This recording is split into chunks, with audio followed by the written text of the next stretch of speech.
শ্রীলঙ্কার বর্ষার নাম এখন বৃষ্টি। বাংলাদেশ প্রিমিয়ার লিগ বিপিএল-এ আগামীকাল অনুষ্ঠিত হচ্ছে দুটি খেলা। দুপুর 1:30 মুখোমুখি হচ্ছে Dhaka Capitals versus Khulna Tigers এবং সন্ধ্যা 6:30 শুরু হতে যাচ্ছে পরশন বরিশাল বনাম চিটাগং কিংস। এদিকে টানা 8 ম্যাচ জয়ী রংপুর রাইডার্সের পরপর 4 ম্যাচ হার।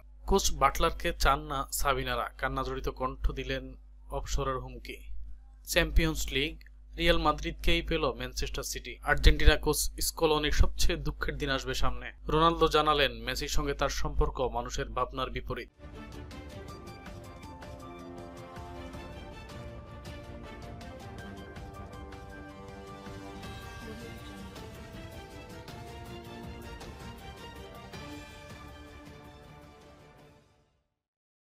স্বাগত BTVnews24.com এর খেলার সময়ে, সাথে আছি আমি প্রদীপ বিশ্বাস। শুনলেন শিরোনাম, এবার বিস্তারিত। টানা বৃষ্টি হয়, গলে আজ আর খেলা সম্ভব নয় বলে জানিয়েছেন আম্পায়াররা।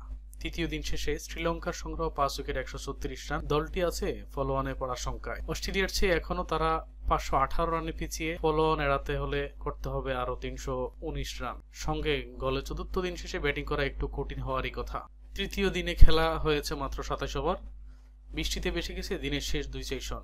3 উইকেট 44 রান নিয়ে দিন শুরু করা শ্রীলঙ্কা 27 ওভারে তুলেছে 92 রান। আউট হয়েছেন কামিন্দো মেন্ডিস ও অধিনায়ক ধনঞ্জয় ডি সিলভা।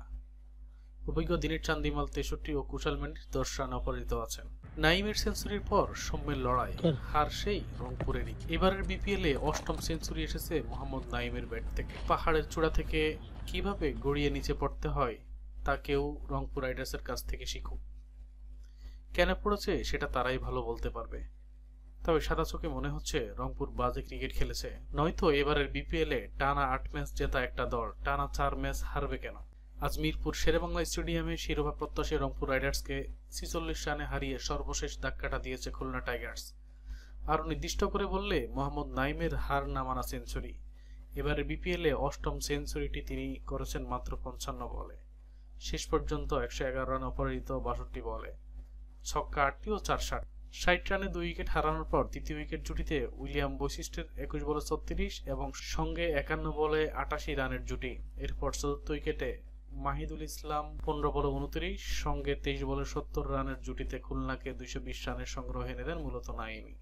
কোচ বাটলারকে চান না সাবিনাররা, কান্না জড়িত কণ্ঠে দিলেন অবসরের হুমকি। বিদ্রোহের গুঞ্জন ছিল গতকাল থেকেই, এবার সেটি আনুষ্ঠানিকভাবে তুলে ধরলেন নারী ফুটবলার। জানিয়েছেন পিটার বাটলারকে কোচ হিসেবে না চাওয়ার কথা।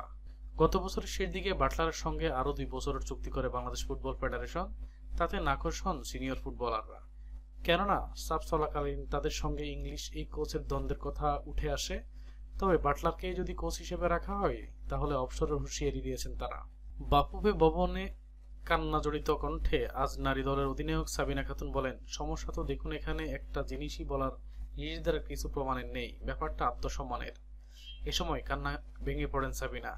দিন শেষে মেয়েরা দেশের জন্য খেলে, কিন্তু দেশের মানুষ মেয়েদের যেভাবে কটূক্তি করেছে এটা মেয়েদের জন্য নেওয়াটা অসম্ভব। মানসুরা পারভিন বলেন, আমরা তো একবারও বলিনি যে আমরা অনুশীলন করব না। আমরা কোনো কর্মকর্তা বা কিরণ আপাকেও একবারও বলিনি অনুশীলন করব না। আমরা বলেছি বাটলার অধীনে অনুশীলন করব না। আমাদের যে কোচ ছিলেন লিটু স্যার, ওনার কথাতে আমরা অনুশীলন করেছিলাম। আমরা কিরণ আপাকে বলেছিলাম যে উনি যেহেতু বিদেশ থেকে এসেছেন তো আপাতত একটু বিশ্রামী থাক, আমরা লিটু স্যারের অধীনে অনুশীলন করতে চাই। চ্যাম্পিয়ন্স লিগ, রিয়াল মাদ্রিদকেই পেল ম্যানচেস্টার সিটি। সব দলের জন্যই সম্ভাব্য প্রতিপক্ষের তালিকায় ছিল দুটি নাম। রিয়াল মাদ্রিদের জন্য একটি ছিল অপেক্ষাকৃত সহজ সেল্টিক ও আরেকটি অপেক্ষাকৃত কঠিন ম্যানচেস্টার সিটি। ম্যানচেস্টার সিটির জন্য দুটি নামই ছিল কঠিন, হয় রিয়াল মাদ্রিদ নয়তো বায়ার্ন মিউনিখ। শেষ পর্যন্ত রিয়াল মাদ্রিদকে পেয়েছে ম্যানচেস্টার সিটি। 2024-25 চ্যাম্পিয়ন্স লিগ শেষ 16র প্লে অফ রাউন্ডে বর্তমান চ্যাম্পিয়ন্সদের বিপক্ষে খেলবে ইংলিশ ক্লাবটি। এ নিয়ে টানার চতুর্থ মৌসুমে চ্যাম্পিয়ন্স লিগ নকআউটের মুখোমুখি হচ্ছে রিয়াল মাদ্রিদ ও ম্যানচেস্টার সিটি। সর্বশেষ মৌসুমে কোয়ার্টার ফাইনালে সিটিকে হারিয়েছিল রিয়াল। আর্জেন্টিনা কোচ স্কলোনির সবচেয়ে দুঃখের দিন আসবে সামনে। ব্যক্তিগত জীবনে সবারই দুঃখ কষ্ট আছে, লিওনেল স্কলোনিরও আছে। স্মরণকালের হয়তো সবচেয়ে দুঃখের দিনও বলতে পারেন সেটাকে। কিন্তু আর্জেন্টিনার কোচ হিসেবে লিওনেল স্কলোনির সবচেয়ে দুঃখের দিন কোনটি? 2022 বিশ্বকাপে সৌদি আরবের কাছে হার, কিন্তু সর্বশেষ সেই বিশ্বকাপ চ্যাম্পিয়নই হয়েছে আর্জেন্টিনা। 2023 সালে ফেব্রুয়ারিতে সর্বশেষ চুক্তি নবায়ন করেন। সে অনুযায়ী 2026 বিশ্বকাপ পর্যন্ত তার মেয়াদ আছে, কিন্তু তারপর স্কলনে যেদিন আর্জেন্টিনার কোচের পদ ছেড়ে যাবেন সেদিন তার কেমন লাগবে শুনুন স্কলনের মুখে। কতদিন টিকবো তা এখনোই বলা কঠিন, তবে একটি সময় তো ছাড়তেই হবে। যেদিন এটা ঘটবে সেদিনটা হবে আমার জীবনের সবচেয়ে দুঃখের দিন।